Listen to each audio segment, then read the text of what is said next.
PG&E's monopoly territory is home to 17 million people. Families already struggle to pay their bills. PG&E was convicted of 91 felonies. Really? I mean, what's next? Greybeard Talks Solar. He is SolarWise. Welcome to the Greybeard Talks Solar YouTube channel. This is a place where a little wisdom goes a long way toward turning sunshine into some serious savings for you out there in video land. My name is Shawn Davis. I go by Greybeard, though, and this is the Greybeard Talks Solar channel. And today we're going to be talking about the big, beautiful bill and its final passage, signed into law on 4th of July. What does it do to solar? What does it mean to you? What does it mean to the industry in general, solar installers in California? We're going to discuss it all.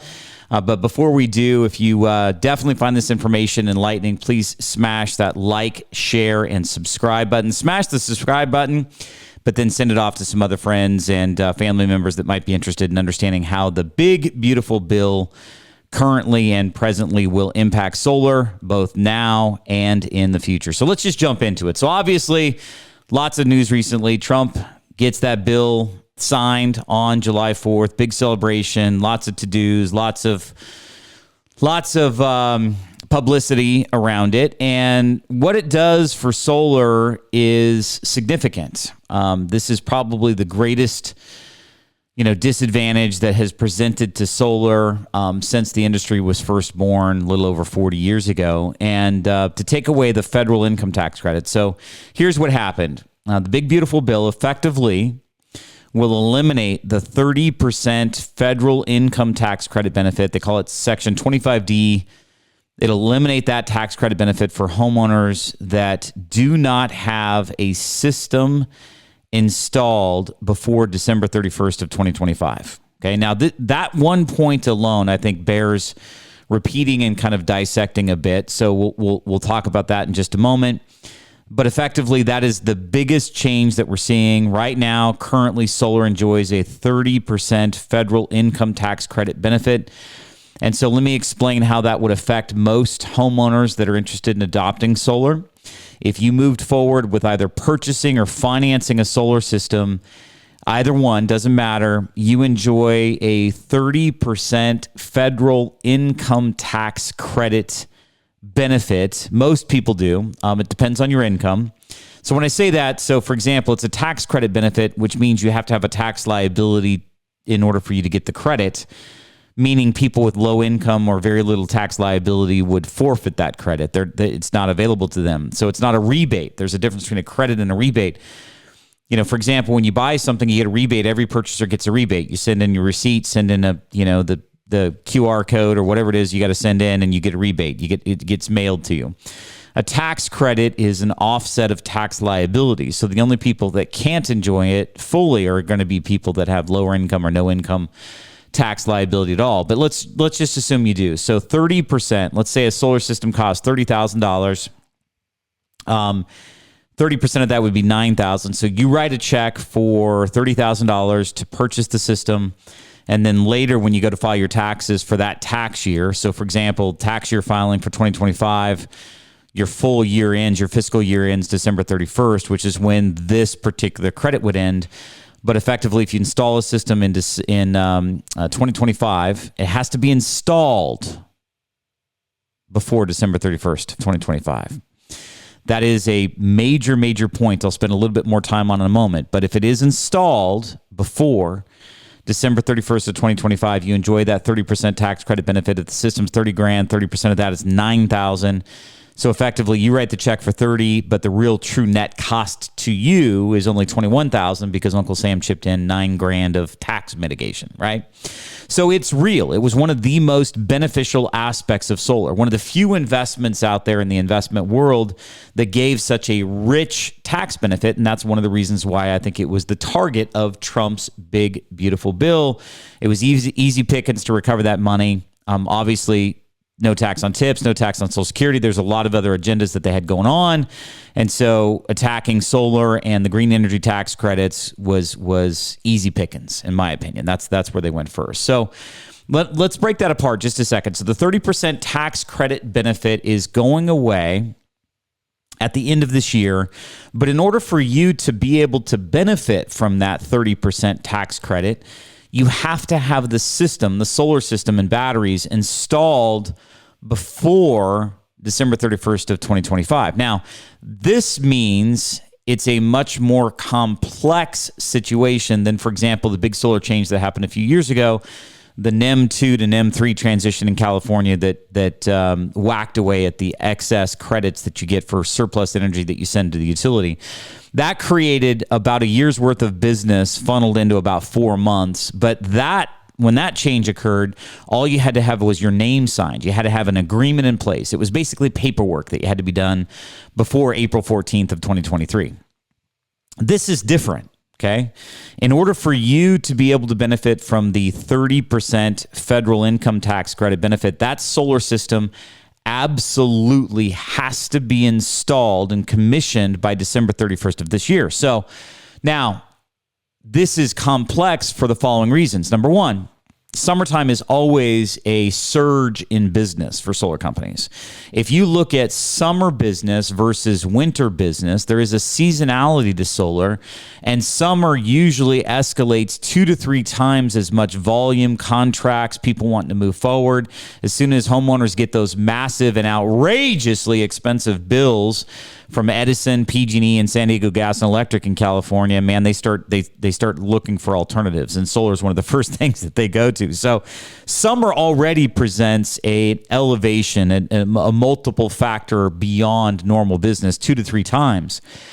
So the challenge here now is with this law now signed by President Trump on July 4th, with this law now in place, it's going to create a massive run on solar companies and for people that want to get that tax credit benefit before it goes away. Because effectively what this is going to mean for everyone is solar is 30% more expensive at a minimum. And that's not including tariffs. It's not including natural price increases, but literally the loss of that tax credit benefit makes 30% or makes solar 30% more expensive for everyone.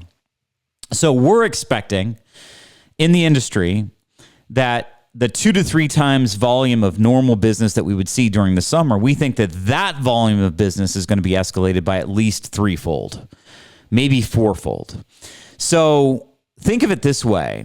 It's very, very similar to visual. I'll create a visual analogy. Imagine this big Amazon python snake in the jungle, right? And it's about to devour a small pig. And once it does, the pig's the big thing in the center of the snake, right?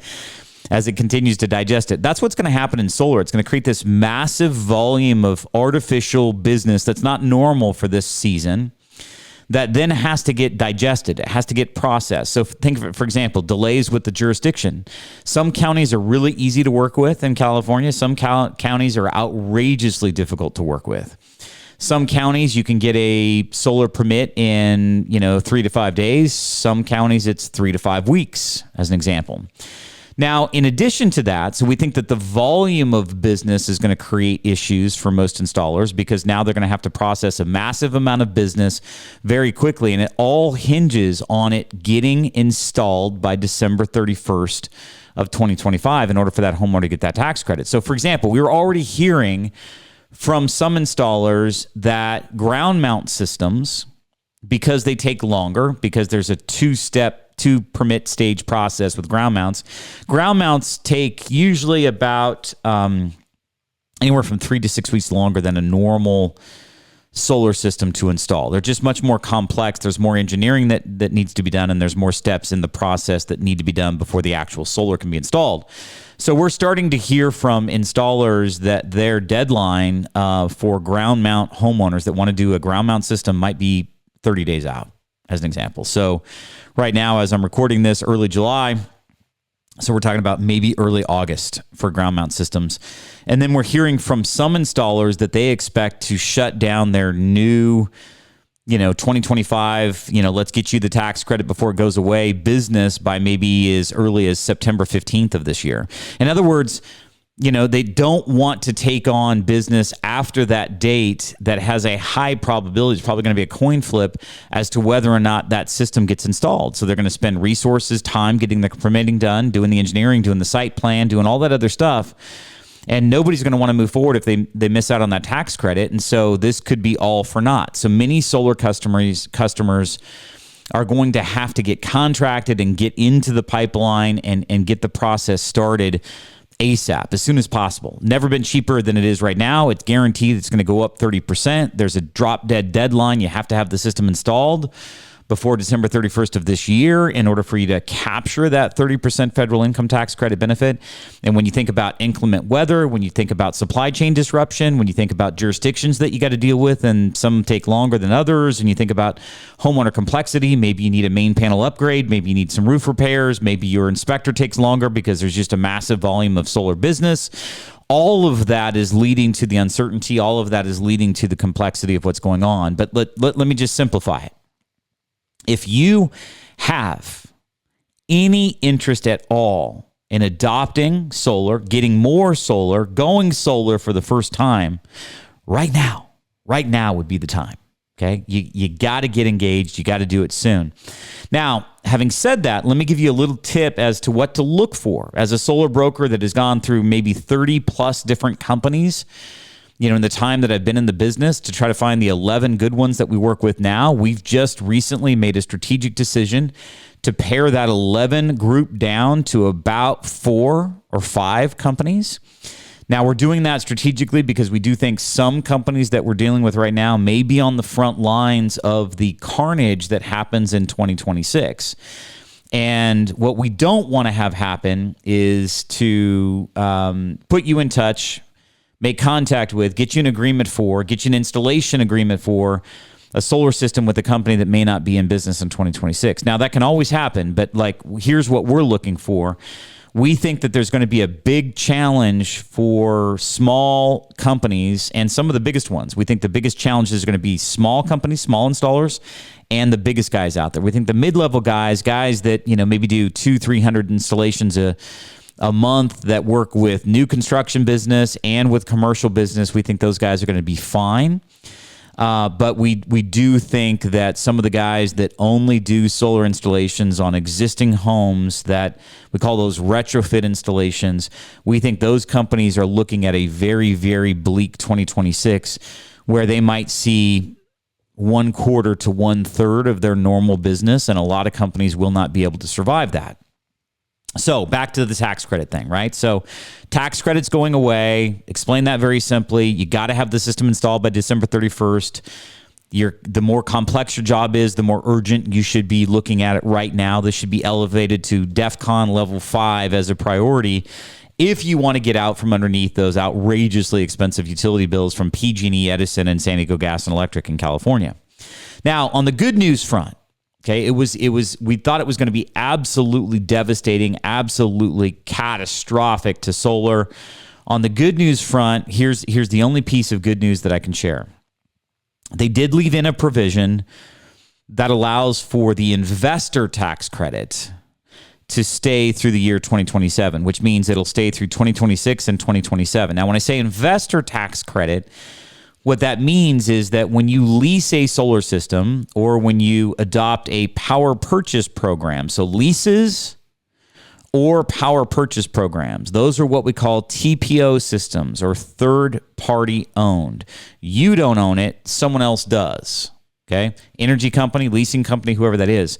So the big beautiful bill did preserve the 30% investor tax credit for solar through the year 2027, which means if you're all interested in leasing a system or doing a power purchase program. And so for some context, in the industry right now, we would probably say that 75 to 80% of our current business in the last year has been power purchase programs. No money out of your pocket, zero upfront cost to you, very similar to the same relationship you have with the utility. You'll benefit from solar, but you don't have to be responsible for paying for it or buying the system or leasing the system. It gets installed for you. It's owned by someone else. They monitor it, maintain it. All you do is buy the energy that it produces, and at a way cheaper cost than PG&E is, for example. For context, PG&E is at 43 cents a kilowatt hour for tier 1 energy in the summer, 62 cents a kilowatt hour for tier 2 energy in the summer. So 43 to 62 cents, let's say 50 as an average. We're seeing power purchase programs in the 18 to 25 cents. So most people are able to cut their bill in half for a system that they don't have to own, finance, or lease. And so we think those programs are excellent, and it's good that those will be preserved. You will still be able to, even if you miss out on the 30% federal income tax credit benefit, if we can show you the wisdom of power purchase programs, I like them better than I like leases, then you still have that capability, that still have that benefit of adopting solar through the year 2027. That's the way it currently exists. Now, I have been getting questions from folks that follow my channel and have reached out to us and said, hey, does this mean that solar is going to die in California? What does this mean for the industry in general? Listen, solar is not going to die in California. That'll be the last place it would ever die, okay? California is the most solar adopted state in all of the country because it is the second most expensive state in all of the country. Hawaii is more expensive than California, but solar is more adopted in California for the expense of Edison, PG&E, and San Diego Gas and Electric. So that expense, number one, the higher the expense of energy, the more the appeal of solar. So as time goes on, PG&E isn't going to stop raising rates. Edison isn't going to stop raising rates. They're going to continue to get more expensive, step on the gas. This is going to be a big boon for them. I think they're going to feel more unbridled than ever because the biggest competitor to them, which has been solar, has now been effectively neutered or significantly disadvantaged. We'll put it to you that way. So I'm pleased that we will have leases and power purchase programs that persist, but solar will continue in California for several reasons. Number one, the high cost of energy out here.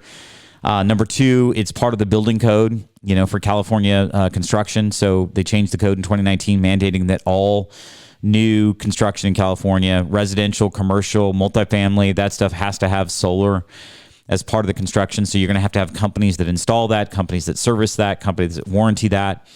For example, commercial projects, those projects are going to be unaffected by this 30% federal income tax credit because they're actually going to be an advantage, commercial projects, because you can accelerate the depreciation of buying the system. So in other words, commercial companies, corporations can still harvest significant tax advantages of solar, whether the tax credit's there or not.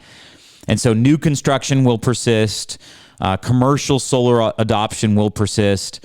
And I think the companies that are going to be the best positioned strength-wise, longevity-wise, to outlast and outlive this major kind of disadvantage that's been thrown to solar with the big, beautiful bill are going to be those companies that do three different things. They do commercial projects, they do new construction solar installation, and then they do retrofit solar installation. So if I was somebody like a homeowner wanting to explore solar, don't want to miss out on that 30% federal income tax credit benefit, the advice I would give you is look for companies, ask them about their current mix, ask them about how much of their business is dependent on installing, retrofit solar for existing houses. Do they do any new construction? Do they do any commercial? Because those are the types of things that we're looking for. And that's one of the reasons why we pared 11 installers down to about 4 or 5 right now. One that we trust for commercial, one that we trust for off-grid, and then I think we're going to have 2 options for residential solar as we kind of navigate what's coming in 2026. Now, for us, as SolarWise, me, Shawn Davis, otherwise known as Greybeard, we're not going anywhere. We're going to still be here. Solar is going to be something that we do for a very long period to come because I believe it's going to exist for a very long period to come.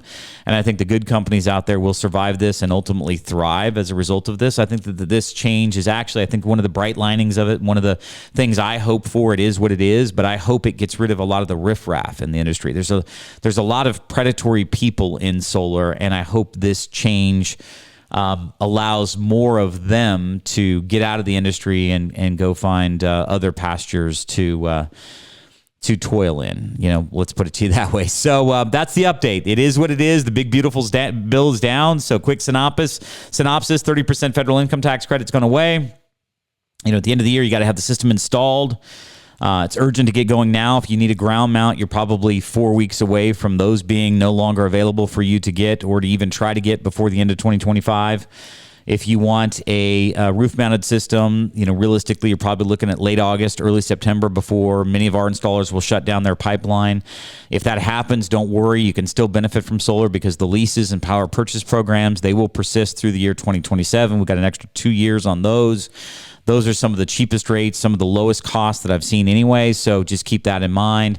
And so hopefully this was informative to you. That's kind of my synopsis. I'm glad we're out of it now, and now we can talk about something other than the big, beautiful bill, but that's how it all shook out. I hope all of you had a great 4th of July celebration. We just need to. We need to focus on celebrating the wins and celebrating the birth of our country here, 250 years. So I hope you had a great 4th of July celebration. And thanks for watching the Greybeard Talks Solar channel, where a little wisdom goes a long way toward turning sunshine into some serious savings for you. Don't forget to smash the like, share, and subscribe buttons. My friends, stay charged, stay informed, and keep shining. Thanks for listening to SolarWise, Greybeard Talks Solar. Please visit our website, solarwiseco.com, to learn more. And we will see you next time on SolarWise.